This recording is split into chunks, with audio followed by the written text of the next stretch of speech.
Hello बच्चों, आज का जो हमारा टॉपिक है वो है एक्सेस प्रेशर। आज हम एक्सेस प्रेशर के बारे में पढ़ेंगे।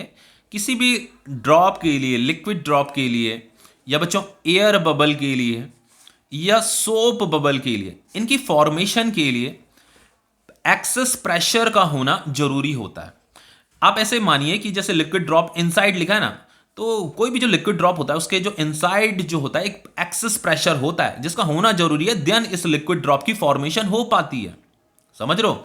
उसी तरीके से जो एयर बबल होता है उसके इनसाइड जो प्रेशर होता है वो एक्सेस होता है, बाहर के प्रेशर से ज्यादा होता है, अंदर प्रेशर। ठीक है, जैसे मान लो जैसे ये आपका एक ड्रॉप है, लिक्विड का ड्रॉप है मान लो, तो यहां बाहर क्या होगा, एक प्रेशर होगा जो एटमॉस्फेरिक प्रेशर होगा, और अंदर भी एक प्रेशर होगा पी इनसाइड, अंदर भी एक प्रेशर होगा जो कि ड्यू टू लिक्विड होगा। जैसे मान लो ये लिक्विड है, अंदर ये लिक्विड भरा हुआ है ना, देखो जैसे ये लिक्विड ड्रॉप किसे कहते हैं, ये अंदर क्या है, लिक्विड है पूरा का पूरा, और ये बाहर क्या है, एयर है।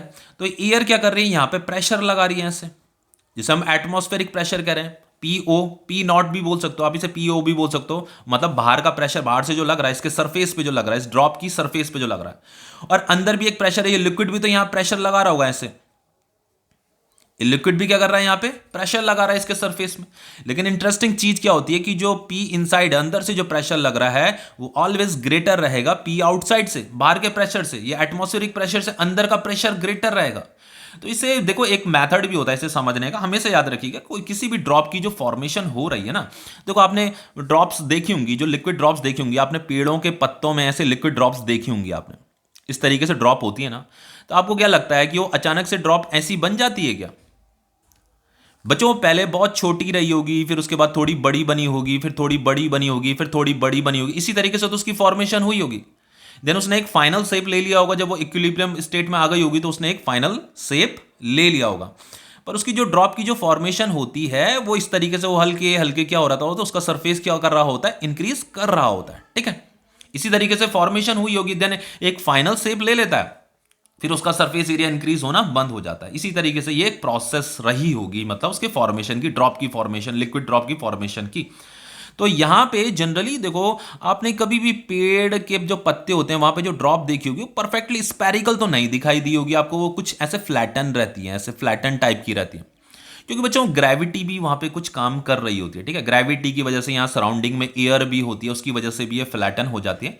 लेकिन अगर हम यहाँ पे ग्रेविटी को नेग्लिजिबल मान ले, मतलब ग्रेविटी का रोल ना समझे यहाँ पे, तो देन हम इस ड्रॉप को एक स्पेरिकल मानते हुए चल सकते हैं। ठीक है, तो हम ड्रॉप को या किसी भी ड्रॉप को या बबल को यहाँ पे स्पेरिकल ही मान करके चल रहे हैं, हम यहाँ पे ग्रेविटी को नेग्लिजिबल कंसिडर करते हुए चल रहे हैं। ठीक है, तो हमारा जो यहाँ पे ड्रॉप होगा, चाहे एयर बबल होगा, चाहे सोप बबल होगा, वो कैसा रहने वाला है, बिल्कुल ऐसे स्पेरिकल रहने वाला है। अब देखिए बच्चों, जब मैंने आपको क्या बोला कि किसी भी ड्रॉप की जो फॉर्मेशन होती है, वो पहली ड्रॉप क्या रही होगी, शुरुआत में ड्रॉप छोटी सी रही होगी, फिर वो हल्के हल्के करके बड़ी हुई होगी, फिर बड़ी हुई होगी, फिर इस तरीके से वो बड़ी हुई होगी ड्रॉप, फिर देन उसने एक फाइनल शेप ले लिया रहा होगा। ठीक है, तो देखो ये इसका सरफेस एरिया जो है वो क्या कर रहा है, इंक्रीज कर रहा है ऐसे, मतलब उसका रेडियस क्या कर रहा है, इंक्रीज करने में लगा हुआ है। इसका मतलब कि अंदर का जो प्रेशर रहा होगा वो बाहर के प्रेशर से क्या रहा होगा, ज्यादा रहा होगा। कोई इस चीज को समझना कोई बहुत बड़ी चीज थोड़ा है, कॉमन सेंस से भी जाना जा सकता है कि अंदर का प्रेशर बाहर के प्रेशर से ज्यादा है। अब देखो एक और तरीका भी होता है जो कि जनरली आपके टीचर भी आपको बता रहे होंगे, बुक्स में भी ऐसा लिखा है कि देखो एक मेथड होता है, इसे आप इसे अगर लर्न करना है कॉमन सेंस से भी जान सकते हो। जैसे मैंने बता दिया आपको कि अंदर का प्रेशर बाहर के प्रेशर से ज्यादा होना जरूरी भी है, तभी तो एक ड्रॉप की फॉर्मेशन होगी, अदरवाइज फॉर्मेशन ही नहीं हो पाएगी ड्रॉप की। तो आप देखो, ये जो कोई भी जो ड्रॉप होती है ना, जैसे ये लिक्विड ड्रॉप है या बबल मान लीजिए, कुछ भी जैसे ड्रॉप है, तो ये जो अंदर आप यहाँ अंदर से देखोगे तो ये आपको कॉनकेव एंड दिख रहा है आपको, ये कॉनकेव पार्ट है उसका, ये अंदर वाला क्या है, कॉनकेव पार्ट। अब तो बाहर का क्या होगा, बाहर का कॉन्वेक्स पार्ट होगा। बाहर ये बल्जिंग आउट दिख रहा है ना आपको, और अंदर से ये क्या दिख रही है, केव दिख रही है आपको, कॉनकेव पार्ट दिख रहा है। तो अंदर का जो कॉनकेव पार्ट होता है, यहाँ पे का जो प्रेशर होता है बच्चों, ये जो प्रेशर होगा जैसे हम पी इनसाइड बोल रहे हैं, ये ग्रेटर होता है बाहर वाले प्रेशर से। ठीक है, इसे नॉलेज में रखिए, पी इनसाइड ऑलवेज ग्रेटर रहेगा पी आउटसाइड से, एटमॉस्फेरिक प्रेशर है ये आपका। तो आप ऐसे भी लिख सकते हो, जो कॉनकेव है, जो कॉनकेव एंड में जो प्रेशर है वो ग्रेटर रहेगा कॉन्वेक्स एंड के। ठीक है, इस तरीके से भी आप नॉलेज में इसे रख सकते हो। ओके, अब देखो इतना तो आपको समझ में आ गया होगा, किसी भी लिक्विड ड्रॉप या एयर बबल या सोप बबल की फॉर्मेशन के लिए ये एक्सेस अंदर जो है प्रेशर का एक्सेस होना जरूरी है। अंदर कितना प्रेशर ज्यादा रहा होगा बच्चों, देखो ये P inside P out greater है ना, तो अंदर जो प्रेशर रहा होगा, जो एक्सेस प्रेशर रहा होगा वो कितना रहा होगा, अंदर जो एक्सेस प्रेशर रहा होगा वो कितना रहा होगा, P inside minus P outside, इतना ही तो रहा होगा एक्सेस प्रेशर। इसी एक्सेस प्रेशर की वजह से तो वो बबल क्या कर रहा है बच्चों, वो बबल की फॉर्मेशन होने में लगी हुई है। वो सरफेस एरिया क्या कर रहा है, उसका इंक्रीज करने में लगा हुआ है। लेकिन एक टाइम के बाद वो इक्विलिब्रियम में आ जाता है, देन उसका वो जो एक्सपेंड हो रहा था वो एक्सपेंड होना रुक जाता है, ठीक है। क्योंकि बच्चों ये जो सरफेस होता है ना, ये जो सरफेस होता है इसके अंदर भी तो एक प्रॉपर्टी होती है सरफेस टेंशन की प्रॉपर्टी, जिसकी वजह से वो अपने को कॉन्ट्रैक्ट रखना चाहता है, समझ रहे हो इस चीज को। तो देन ये जो एक्सेस प्रेशर की वजह से जो भी वर्क डन हो रहा होता है उसी की वजह से ये बबल की क्या हो रही है, फॉर्मेशन हो रही है, ठीक है। यही कॉन्सेप्ट है आपका। अब देखिए, तो इतना आपको समझ में आ गया होगा, चाहे आपका सोप बबल है, चाहे आपका एयर बबल है, चाहे आपका लिक्विड ड्रॉप है, या अंदर का जो प्रेशर होगा ना पी इनसाइड, ये पी आउटसाइड मतलब बाहर के एटमॉस्फेरिक प्रेशर से ज्यादा होगा, तभी इस बबल की फॉर्मेशन हो पाती है। वही चीज यहां पे भी हो रही है, ठीक है। अब देखो एक इंपॉर्टेंट चीज बताता हूं, ये जो लिक्विड ड्रॉप होता है ना, ये जो लिक्विड ड्रॉप होता है, इस लिक्विड ड्रॉप में जो फ्री सरफेस होता है, फ्री सरफेस कहां पे होता है, ये जो एयर बबल है यहां पे भी तो फ्री सरफेस होता है, यहां पे भी क्या होता है, फ्री सरफेस होता है, और इस सोप बबल का भी क्या होता है, फ्री सरफेस होता है, ठीक है। अब देखो बच्चों, ये जो सोप बबल है ना, इस सोप बबल में टू फ्री सरफेस होते हैं, टू फ्री सरफेस मतलब टू इंटरफेस होते हैं, ठीक है। इसमें अभी बताता हूं क्या चीज है, बहुत इंपॉर्टेंट चीज है, ध्यान से सुनिएगा।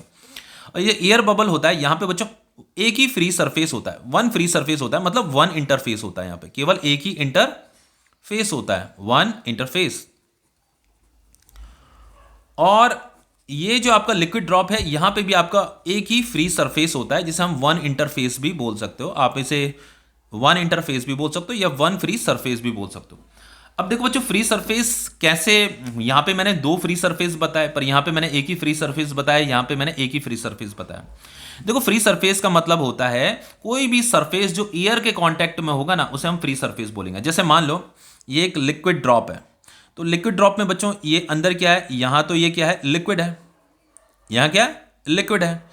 तो देखो ये इस ड्रॉप को देखो, एक आपको ये अंदर की तरफ एक सरफेस दिख रहा है, ये वाला सरफेस, और एक बाहर की तरफ आपको सरफेस दिख रहा है। तो ये जो बाहर वाला जो सरफेस है ना, ये जो बाहर वाला सरफेस है बच्चों, ये बाहर वाला जो सरफेस है एयर के कांटेक्ट में, तो ये इसी को हम फ्री सरफेस बोलेंगे, इस वाले को, ये आपका क्या है, फ्री सरफेस है। तो जो सरफेस देखो बच्चों, सरफेस ये जो है ना, ये वाला जो पार्ट है बच्चों, ये मेम्ब्रेन की तरह बिहेव करता है ना, ये वाला पार्ट एक मेम्ब्रेन की तरह बिहेव करता है। तो मान लो जैसे ये कोई मेम्ब्रेन है, ठीक है, ये मेम्ब्रेन है, तो इसका जो ये बाहर वाला जो हिस्सा है ना, ये एयर के कांटेक्ट में है।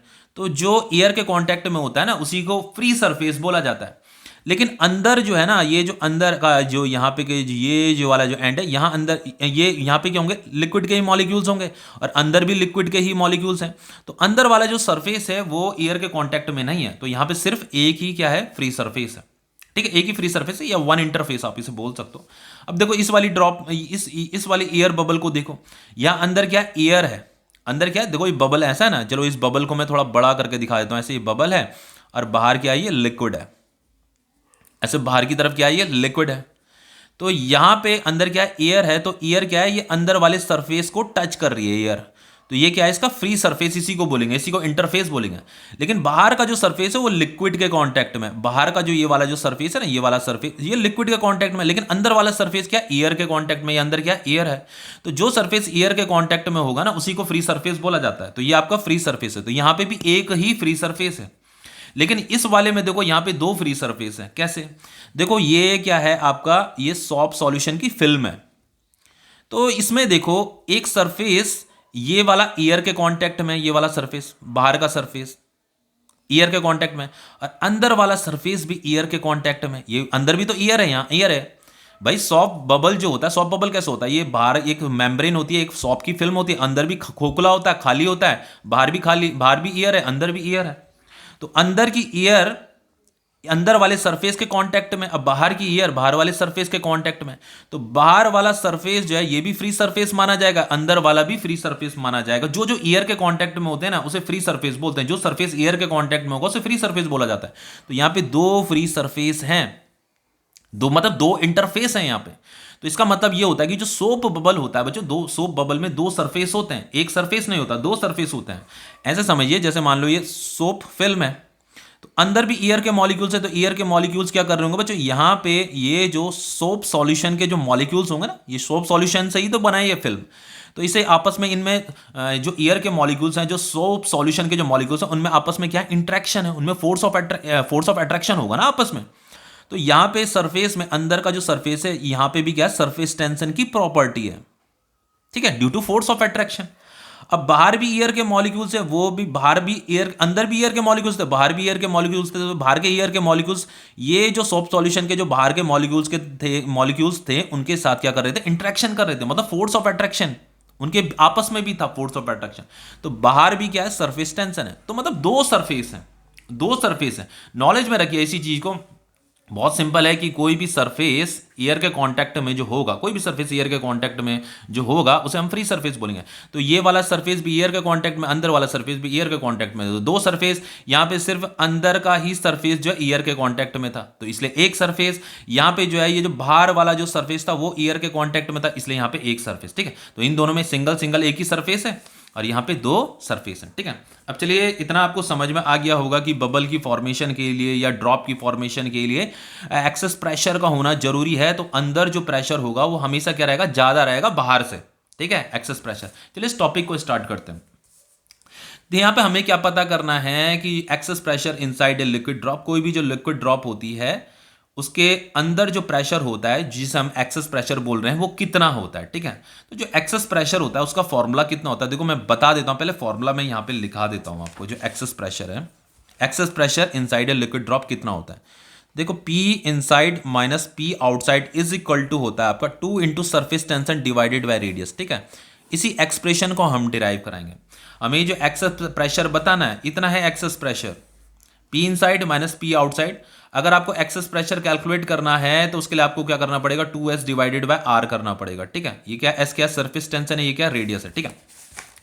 अब देखो मैंने आपको क्या बोला था, कोई भी जो ड्रॉप होती है उसकी जो फॉर्मेशन होती है ना वो कैसे करके होती है, ड्रॉप पहले छोटी रहती है, फिर हल्के हल्के करके बड़ी होती रहती है, बड़ी होती रहती है, बड़ी होती रहती है। एक्सेस प्रेशर की ही वजह से वो बड़ी हो रही है क्योंकि अंदर का प्रेशर क्या है, ज्यादा है, ठीक है। तो यहां प्रेशर पी आई है, बाहर क्या है प्रेशर पी नॉट है, एटमॉस्फेरिक प्रेशर अंदर ये है।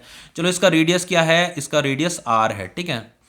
अब देखो इस एक्सेस प्रेशर की वजह से ये इनसाइड प्रेशर ग्रेटर है आउटसाइड बाहर से, इस एक्सेस प्रेशर की वजह से ये क्या करेगा, थोड़ा सा स्ट्रेच हो जाएगा, ठीक है। मतलब यहाँ पे क्या हो रही है, इस ड्रॉप की फॉर्मेशन हो रही है। तो जब ड्रॉप की फॉर्मेशन होती है तो थोड़ा साइज उसका बड़ा बड़ा बड़ा होगा, फिर एक टाइम के बाद जब वो फाइनल शेप मिल जाएगा उसे तो वो बड़ा होना बंद कर देता है, ठीक है।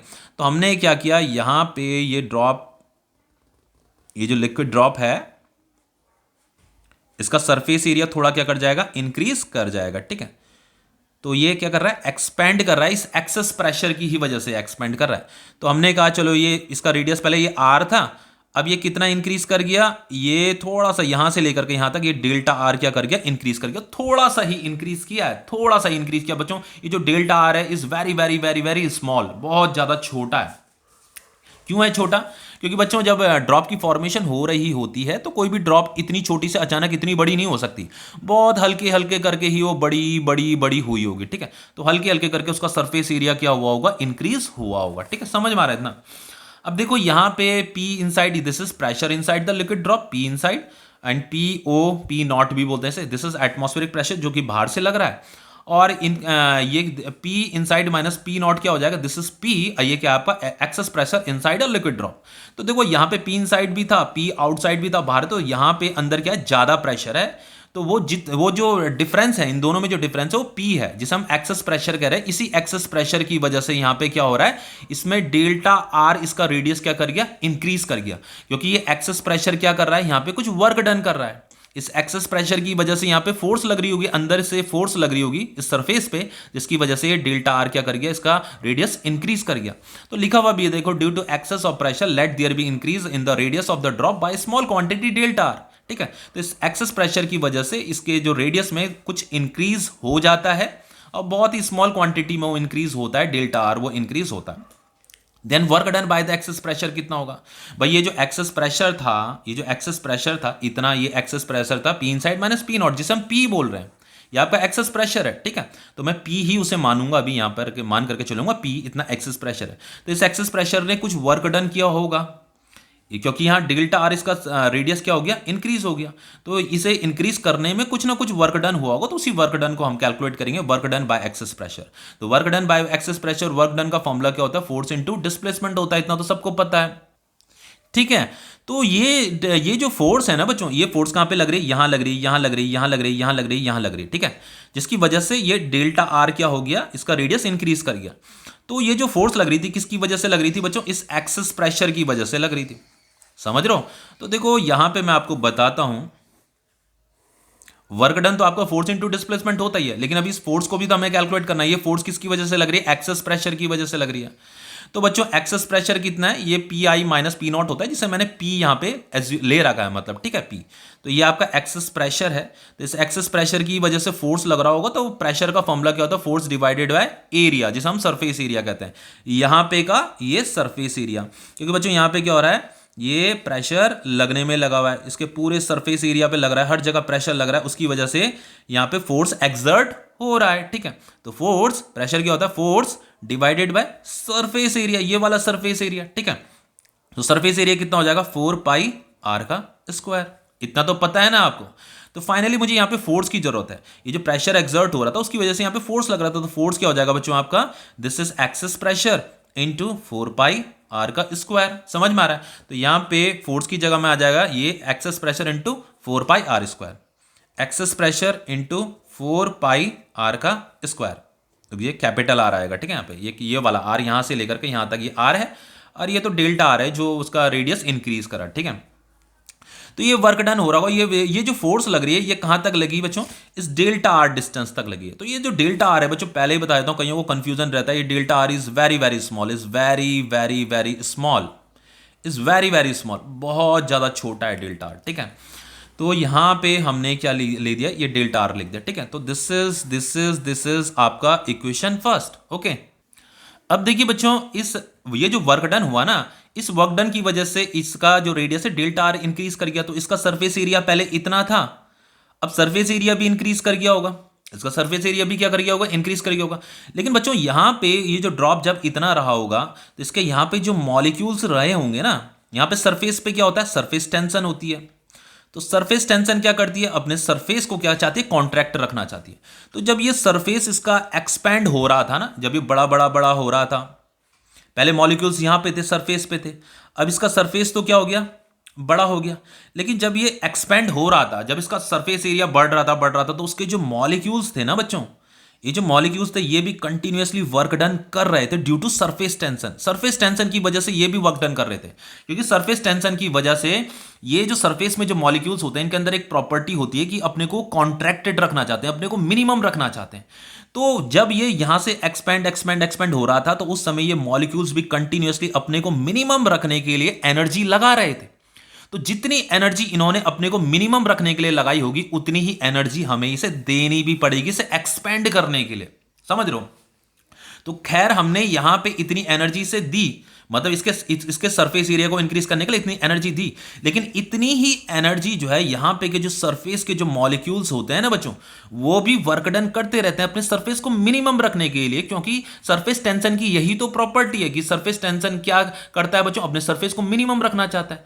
तो वो सरफेस टेंशन, जो सरफेस में जो मॉलिक्यूल्स होते हैं, वो अपनी इस प्रॉपर्टी को तब शो करते हैं जब सरफेस स्ट्रेच हो रहा होता है, देन वो मॉलिक्यूल्स भी कंटिन्यूअसली वर्क डन कर रहे होते हैं अपने को कॉन्ट्रैक्टेड रखने के लिए, मिनिमम रखने के लिए। इसीलिए तो सरफेस एक मेम्ब्रेन की तरह बिहेव कर रहा होता है, समझ रहे हो। तो उस मेम्ब्रेन को जब आप खींचोगे, तो अंदर के जो मॉलिक्यूल्स होते हैं वो भी अपने को कॉन्ट्रैक्टेड रखने के लिए अंदर की तरफ खींच रहे होते हैं, मतलब ठीक है, वो भी एक वर्क डन कर रहे होते हैं। तो ऐसा करेंगे हम, जब ये स्ट्रेच हो रहा था, तो ये अंदर ये जो सरफेस के जो मॉलिक्यूल्स हैं, इन्होंने भी क्या किया होगा, इस डेल्टा आर डिस्टेंस तक, मतलब ये जो यहाँ रेडियस जो इंक्रीज कर रहा था ना इसका, तो इन्होंने भी, मॉलिक्यूल्स ने भी वर्क डन कर रहे थे अपने को मिनिमम रखने के लिए, वो भी इतना ही वर्क डन कर रहे थे। तो यहां पे हम वर्क डन कैलकुलेट करेंगे due to surface tension.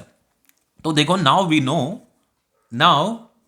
No surface tension का फॉर्मूला याद आ रहा है, एस क्या है, सरफेस टेंशन। इससे पहले वाले लेक्चर में मैंने सरफेस टेंशन का आपको फॉर्मूला बताया था, वर्क डन मतलब W divided by increase in surface area, increase in surface area. भाई ये जो सरफेस एरिया इंक्रीज कर रहा था ना, जब उस समय बच्चों सरफेस टेंशन की वजह से सरफेस के जो मॉलिक्यूल्स थे वो भी अपने को मिनिमम रखने के लिए वर्क डन करने में लगे हुए थे। तो जितनी एनर्जी यहाँ सरफेस को, मतलब ये जो एक्सपेंड कर रहा था, ये जो इसका जो सरफेस एरिया इंक्रीज कर रहा था, जितनी एनर्जी इसे बनाने में लगी ना, उतनी एनर्जी बच्चों सरफेस के मॉलिक्यूल्स ने भी अपने सरफेस को कॉन्ट्रैक्ट रखने के लिए कुछ ना कुछ कोशिश करी है। वो भी चुप नहीं बैठे हुए थे, वो भी वर्क डन करने में लगे हुए थे। समझ रहे हो, अपने को कॉन्ट्रैक्ट रखने के लिए वर्क डन करे थे। तो ये वाला वर्क डन और ये वाला वर्क डन सेम होता है। समझ रहे हो, कहने का मतलब यह है कि किसी जैसे मान लो यहाँ से ये पहले इतना था, इसका सरफेस एरिया इतना था, अब यहाँ से लेकर के यहाँ तक बनाने में मान लो 60 जूल की एनर्जी लग गई। तो 60 जूल की एनर्जी क्यों लगी बच्चों? इसलिए लगी क्योंकि यहाँ सरफेस के मॉलिक्यूल्स भी 60 जूल की ही एनर्जी लगा रहे थे अपने को कॉन्ट्रैक्टेड रखने के लिए। तो हमने तो वो जो सरफेस टेंशन की वजह से जो अंदर की तरफ जो फोर्स लग रही थी ना, उस फोर्स के अगेंस्ट वर्क डन किया है 60 जूल। 60 जूल तो मैं एग्जांपल दे रहा हूं आपको, ठीक है, समझ में आ रहा है मैं क्या कहना चाह रहा हूं। तो नाउ यहां पे ये जो वर्क डन है, ये जो वर्क डन है, work done is equal to क्या हो जाएगा? Surface tension into increase in surface area. ये वाला फॉर्मूला मैंने प्रीवियस लेक्चर में बताया आपको, सरफेस टेंशन का formula work done divided by increase in surface area. वहां से मैं बताते हुए आ रहा हूं कि किसी भी सरफेस को अगर आप स्ट्रेच कर रहे हो, खींच रहे हो, तो वो सरफेस के मॉलिक्यूल्स भी कंटिन्यूअसली वर्क डन करते रहते हैं अपने सरफेस को मिनिमम रखने के लिए, ठीक है। तो नाउ इसके बाद क्या होगा देखो, अब देखिए बच्चों, ये जो वर्क डन हो जाएगा, work done is equal to हो जाएगा आपका surface tension into increase in surface area. कितना होगा बच्चों? सरफेस एरिया इंक्रीज बताइए। देखो यहां पे सरफेस एरिया कुछ इंक्रीज हुआ है, पहले सरफेस एरिया इतना था, अब सरफेस एरिया इतना हो गया। तो जो सरफेस एरिया जो इंक्रीज हुआ है वो कितना इंक्रीज हुआ है? Final surface area minus initial surface area, यही तो करेंगे। तो फाइनल सरफेस एरिया कितना हो जाएगा? देखो फॉर्मूला क्या होता है, 4 पाई, ये हो जाएगा आपका आर प्लस डेल्टा आर का स्क्वायर। ये तो आपका फाइनल सरफेस एरिया हो गया। यहाँ पे का सरफेस एरिया यहाँ से लेकर के यहाँ तक का रेडियस कितना हो जाए? R plus delta R. इसलिए यहाँ पे मैंने 4 pi R plus delta are का स्क्वायर किया, फिर माइनस इनिशियल सरफेस एरिया, जो इसका सरफेस एरिया रहा होगा 4 pi are square, pi are का स्क्वायर, ठीक है। इतना समझ में आ रहा है। Now work done W is equal to क्या हो जाएगा आपका? सरफेस टेंशन इनटू, इसे सॉल्व कीजिए, 4 पाई हो जाएगा आपका r square plus delta are का square plus 2 r delta are minus 4 pi are का स्क्वायर, ठीक है।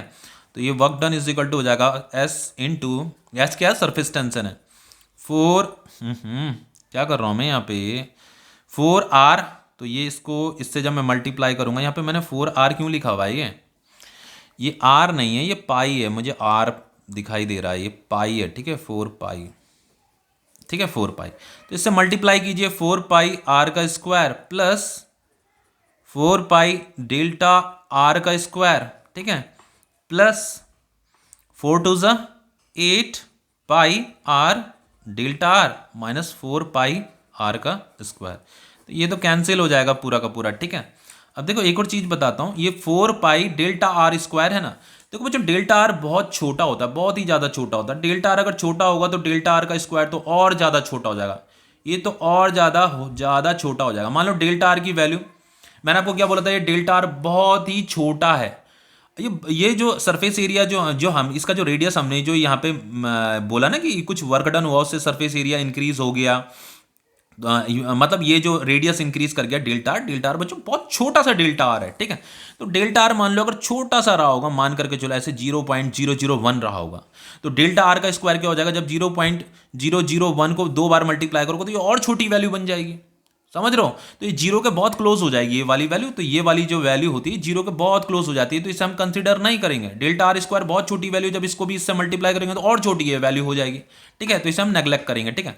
तो finally work done is equal to क्या होता है? एस इंटू ये 8 पाई आर डेल्टा आर, ठीक है, 8 पाई आर डेल्टा आर। इतना समझ में आ रहा है? तो ये आपका है इक्वेशन सेकंड। अब देखो ये वर्क डन निकल गया, ये भी वर्क डन निकल गया। ये वाला जो वर्क डन था ड्यू टू एक्सेस प्रेशर था, ये वाला जो वर्क डन था ड्यू टू सरफेस टेंशन था, और दोनों क्या रहते हैं? सेम रहते हैं, ऐसा बुक्स में लिखा है, समझ रहे हो, बहुत इंपॉर्टेंट चीज है।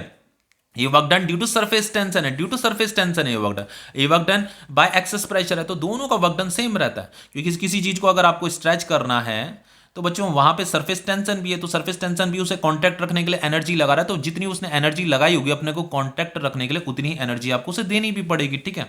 तो दोनों को इक्वेट कर दीजिए, तो ये देखो मैं इसको इक्वेट कर रहा हूं, ये है आपका P इंटू 4πr का स्क्वायर इंटू ये delta R is equal to ये जो है ना ये वाला वर्क डन, इसको मैंने यहां लिख दिया है, ठीक है।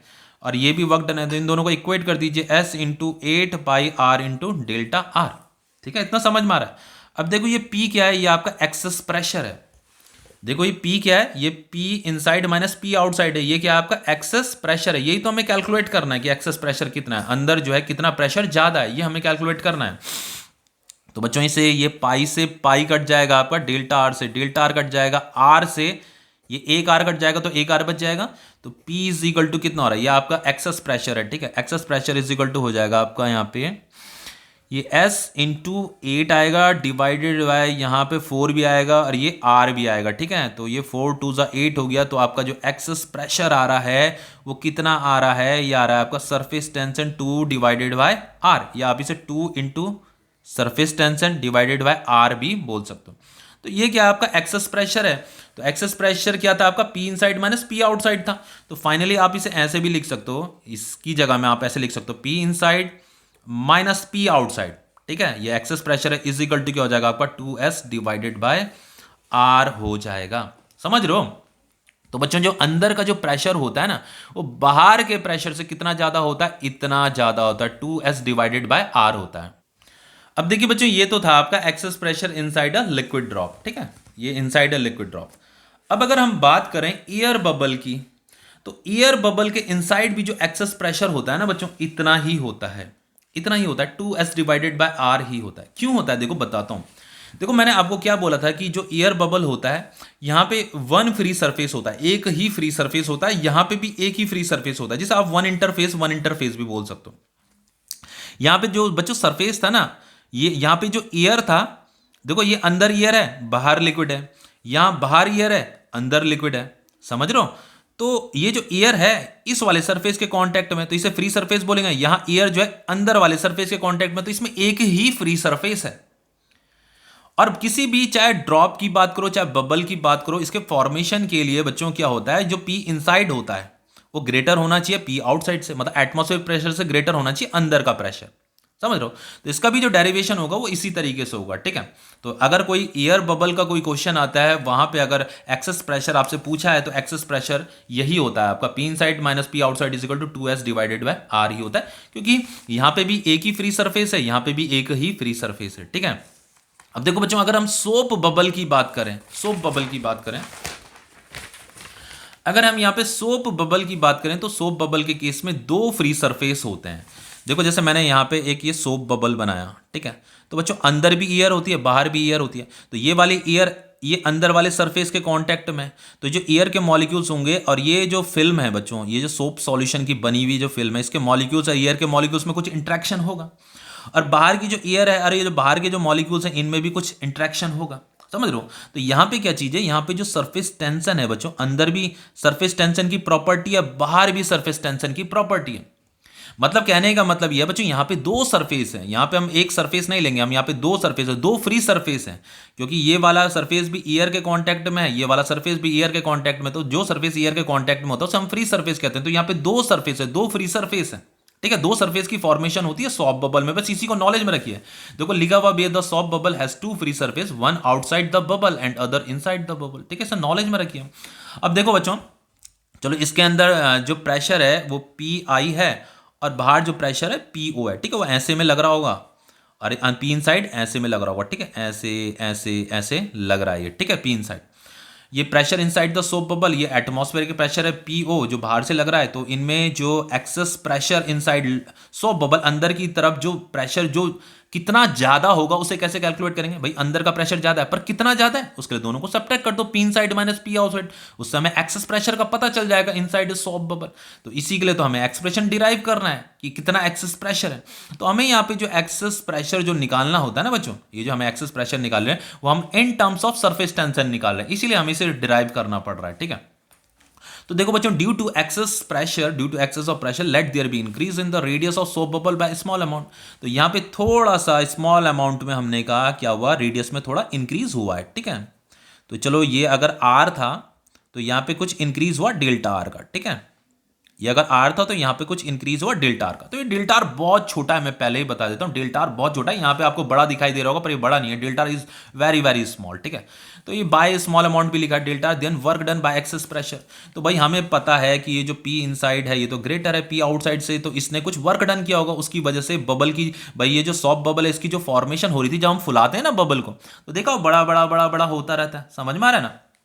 तो जब बबल की फॉर्मेशन हो रही है किसकी वजह से हो रही है, इस एक्सेस प्रेशर की ही वजह से हो रही है, ठीक है, इस एक्सेस प्रेशर की वजह से हो रही है। एक्सेस प्रेशर क्या कर रहा है, वहां वर्क डन कर रहा है, work done by excess pressure. तो इसे कैलकुलेट कर लेते हैं। तो वर्क डन क्या होता है, फोर्स इनटू डिस्प्लेसमेंट होता है। तो work done is equal to force क्या है बच्चों आपका, भाई जो फोर्स लग रही है ना वो किसकी वजह से लग रही है, एक्सेस प्रेशर की ही वजह से तो लग रही है। एक्सेस प्रेशर क्या, P I minus P not है। तो वो जो एक्सेस प्रेशर है वो इतना है। तो यहां पे बच्चों एक्सेस प्रेशर क्या होगा, फोर्स डिवाइडेड बाय एरिया तो होगा 4 पाई आर का स्क्वायर, यहां पे रेडियस 4 पाई आर का स्क्वायर, ये एरिया है, फोर्स डिवाइडेड बाय एरिया। तो फोर्स क्या हो जाएगा आपका, this is excess pressure into 4 pi are का स्क्वायर। तो ये जो एक्सेस प्रेशर है ये क्या है, P inside minus P outside है, ठीक है, कंफ्यूज मत होना। तो यहां पे फोर्स की जगह में ये आ जाएगा आपका, ठीक है, P इंटू ये 4 पाई आर का स्क्वायर इंटू डिस्प्लेसमेंट कितना हुआ है भाई, यहां डेल्टा आर इसका रेडियस इंक्रीज कर गया, तो यहां पे ये डेल्टा आर भी तो आएगा। तो ये आपकी इक्वेशन फर्स्ट हो गई, ठीक है। अब एक और चीज नॉलेज में रखिए भैया, ये तो वर्क डन हो रहा था जिसकी वजह से इसका सरफेस एरिया इंक्रीज कर गया, लेकिन जब सरफेस एरिया इंक्रीज कर रहा था, जब इसका साइज बड़ा बड़ा हो रहा था, उस समय सरफेस में यहां पे जो मॉलिक्यूल्स थे क्या वो चुप बैठे हुए थे, वो भी तो कंटिन्यूअसली वर्क डन कर रहे थे, सरफेस टेंशन की वजह से वर्क डन कर रहे थे। वो भी अपने को सरफेस को कॉन्ट्रैक्ट रखने के लिए वर्क डन करने में लगे हुए थे, ठीक है। सरफेस टेंशन की वजह से वो भी अंदर की तरफ एक फोर्स लगा रहे थे, वर्क डन कर रहे थे, भले सरफेस स्ट्रेच होने में लगा हुआ था, वो छोड़िए। किसी भी भाई ये इतनी एनर्जी क्यों लगानी पड़ी, इतनी एनर्जी इसलिए लगानी पड़ी क्योंकि सरफेस के मॉलिक्यूल्स अपने को स्ट्रेच ही नहीं होने देना चाहते, वो भी एनर्जी लगा रहे हैं अपने को कॉन्ट्रैक्ट रखने के लिए, इसीलिए तो हमें इतनी एनर्जी लगानी पड़ रही है। अब सरफेस टेंशन की वजह से सरफेस के मॉलिक्यूल्स ने भी क्या किया है, वर्क डन किया। अब उस वर्क डन को भी हम कैलकुलेट कर लेते हैं। तो हमें पता है, now we know surface tension का फॉर्मूला क्या होता है, सरफेस टेंशन का फॉर्मूला होता है work done, this is work done due to surface tension. ये वर्क डन किसका वर्क डन है, अपने सरफेस को मिनिमम रखने के लिए, ठीक है। तो जब ये एक्सपेंड हो रहा था तो यहाँ पे मॉलिक्यूल्स भी कंटिन्यूअसली अपने सरफेस को मिनिमम रखने के लिए वर्क डन कर रहे थे, वो भी ऐसे इनवर्ड ऐसे फोर्स लगा रहे थे, तो वो भी वर्क डन कर रहे थे। Divided by this is increase in area, delta A मतलब इंक्रीज इन सरफेस एरिया, इसे डेल्टा ए भी लिखा जा सकता है, ठीक है, इंक्रीज इन सरफेस एरिया। अब देखिए बच्चों, तो यहां पे work done is equal to हो जाएगा surface tension into increase in surface area. देखो बच्चों मैंने यहां पे क्या बोला है आपको, यहां पे चलो इंक्रीज इन सरफेस एरिया तो निकल जाएगा, लेकिन एक चीज यहां पे आपको नॉलेज में रखनी है कि जो सोप बबल होता है ना उसके दो फ्री सरफेस होते हैं, समझ में आ रहा है, एक सरफेस अंदर का भी है और एक सरफेस बाहर का भी है। तो जब ये बच्चों ये बबल जब थोड़ा डेल्टा आर बड़ा हुआ होगा ना, जब इसकी फॉर्मेशन हो रही है, तो अंदर का सरफेस भी स्ट्रेच कर रहा है और बाहर का सरफेस भी स्ट्रेच कर रहा है, इसके दो सरफेस होते हैं, बस इतना ही नॉलेज में रखना है, बाकी कुछ नॉलेज में नहीं रखना बच्चों। इसे अपने दिमाग में बैठा दीजिए, सोप बबल होता है उसके दो सरफेस होते हैं, दो इंटरफेस होते हैं इसके, ठीक है, दो फ्री सरफेस होते हैं। तो दोनों ही सरफेस क्या है, स्ट्रेच हो रहे होंगे। तो जो सरफेस एरिया होगा ना, जो इंक्रीज इन सरफेस एरिया होगा वो कितना होगा, जैसे यहां पे क्या था, इंक्रीज इन सरफेस एरिया हमने यहां पे निकाला था, इंक्रीज इन सरफेस एरिया हमने इतना निकाला था, ठीक है। तो बस यहां पे क्या करना है आपको, इंटू 2 भी करना है, क्योंकि दो सरफेस हैं तो दोनों ही सरफेस क्या हो रहे हैं, इंक्रीज हो रहे हैं, मैं ये कहना चाह रहा हूं, ठीक है। अब देखो यहां पे work done is equal to हो जाएगा सरफेस टेंशन इनटू, बस यहां पे क्या करेंगे बच्चों, ये तो एक सरफेस का इंक्रीज इन एरिया, तो वहां दो सरफेस है तो यहां में मुझे 2 भी मल्टीप्लाई करना पड़ेगा, ठीक है। अब इंक्रीज इन सरफेस एरिया निकाल लो, तो इंक्रीज इन सरफेस एरिया क्या हो जाएगा आपका, ये हो जाएगा 4 pi R plus delta are का स्क्वायर माइनस 4 पाई आर का स्क्वायर। इतना तो समझ में आ रहा होगा ना। अब देखिए यहां पे work done is equal to S into ये 2, ये आपका 4 पाई हो जाएगा, ये हो जाएगा आपका आर स्क्वायर डेल्टा आर का square plus 2 r delta are minus 4 pi are का square. Now work done is equal to S into 2, ये हो जाएगा आपका 4 पाई आर का स्क्वायर। अब देखो ये डेल्टा आर का स्क्वायर ये तो बहुत छोटी वैल्यू होती है, ठीक है, तो इससे इसे मल्टीप्लाई करूंगा तो ये जीरो का और छोटी हो जाएगी। देखो डेल्टा आर क्या होता है, बहुत छोटा होता है, तो डेल्टा आर स्क्वायर तो और छोटा हो जाएगा। किसी भी डेसिमल जैसे 0.001 है, इसको अगर मैं 0.001 से मल्टीप्लाई करूंगा तो और छोटी वैल्यू हो जाएगी मल्टीप्लाई करने पे, ठीक है, तो ये जीरो का और क्लोज चले जाएगी ये वैल्यू। तो डेल्टा आर स्क्वायर क्या बहुत छोटा है, तो इसको मैं इससे मल्टीप्लाई करूंगा तो वैल्यू और छोटी हो जाएगी। ठीक है, तो इसका मल्टीप्लाइकेशन जीरो के, इसका दोनों का मल्टीप्लाइकेशन जीरो के बहुत क्लोज आएगा। ठीक है, तो कोई फायदा नहीं है ऐसे मल्टीप्लाई करके, तो आपको इसको इससे मल्टीप्लाई कीजिए। ठीक है, तो ये 4 टू ज़ा 8 pi are delta are minus 4 pi are का स्क्वायर, तो ये तो आपका कैंसिल हो जाएगा। Finally work done is equal to S into 2 8 जा क्या होता है 16 पाई आर डेल्टा आर, तो ये आपका वर्क डन निकल गया। तो इस वर्क डन को और इस वर्क डन को इक्वेट कर दो, बस कुछ भी नहीं करना। तो P into 4 pi are square लिखा था यहाँ पे, P इंटू 4 पाई आर का स्क्वायर इंटू ये डेल्टा आर भी था यहाँ पे, इसको इससे इक्वेट कर दो। ठीक है, S into 16 pi are delta are, तो डेल्टा आर से डेल्टा आर कटेगा, एक आर से ये कटेगा, पाई से पाई कटेगा, 4 4 जा 16 भी हो जाएगा। तो ये जो आपका एक्सेस प्रेशर है वो कितना हो जाएगा, ये हो जाएगा आपका S इंटू यहाँ आया 4, सब कुछ कट गया है यहाँ पे, यहाँ सिर्फ एक R बचेगा। ठीक है, तो ये कितना आया S 4 अपॉन, तो आप इसे ऐसे भी लिख सकते हो, ये जो एक्सेस प्रेशर है ये क्या है आपका 4S अपॉन R है, और इसी एक्सेस प्रेशर को ये क्या है आपका P inside minus P outside है। ठीक है, तो इसे आप ऐसे भी लिख सकते हो, P inside minus P outside is equal to 4S divided by R। ठीक है, तो नॉलेज में रखिए। देखो यहाँ पे अगर हम बबल की बात करें तो access pressure inside soft bubble कितना होता है, इसमें जो एक्सेस प्रेशर होता है वो 4S डिवाइडेड बाय R होता है। S क्या है आपका सरफेस टेंशन है। और अगर हम लिक्विड ड्रॉप की बात करें, लिक्विड ड्रॉप की बात करें तो यहां जो एक्सेस प्रेशर होता है वो क्या होता है 2S अपॉन R होता है। ओके, और अगर हम एयर बबल की बात करें तो एयर बबल के केस में भी जो लिक्विड के अंदर जो एयर बबल होता है उसकी मैं बात कर रहा हूं, तो उस केस में भी जो एक्सेस प्रेशर होता है वो इतना ही होता है। दोनों है जो बच्चों, ये तो लिक्विड ड्रॉप के लिए एक्सेस प्रेशर है, लेकिन याद रखिए जो एयर बबल होता है ना, एयर बबल के लिए एक्सेस प्रेशर इतना ही होता है, क्योंकि दोनों केसेस में मैंने आपको बताया था वहां इंटरफेस क्या है, एक एक इंटरफेस है, मतलब फ्री सरफेस कितना है, दोनों में एक एक फ्री सरफेस होता है, लेकिन सॉफ्ट बबल में फ्री सरफेस कितने होते हैं, 2 होते हैं, इसीलिए ये इसका एक्सप्रेशन थोड़ा चेंज हो जाता है। ठीक है, तो ये हो गया टॉपिक आपका।